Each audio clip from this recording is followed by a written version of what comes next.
শহরের ব্যস্ত রাস্তায় ছোট্ট মিনি মজা করছিল। সে ছোটাছুটি করছিল, পাখিদের তাড়া করছিল।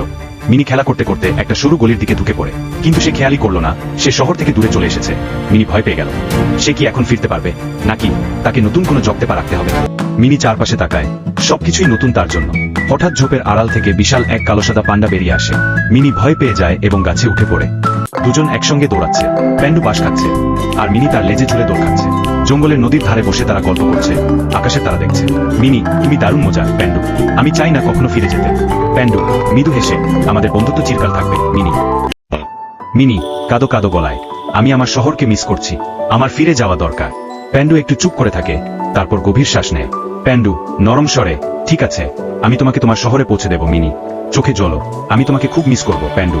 প্যান্ডু আমি জানি মিনি, কিন্তু মনে রেখো, সত্যিকারের বন্ধুত্ব দূরত্বে বদলায়। মিনি নিজের শহরে ফিরে আসে, কিন্তু তার জানালার পাশে প্যান্ডুর দেওয়া একটি ছোট্ট বাঁশের পাতা রাখা।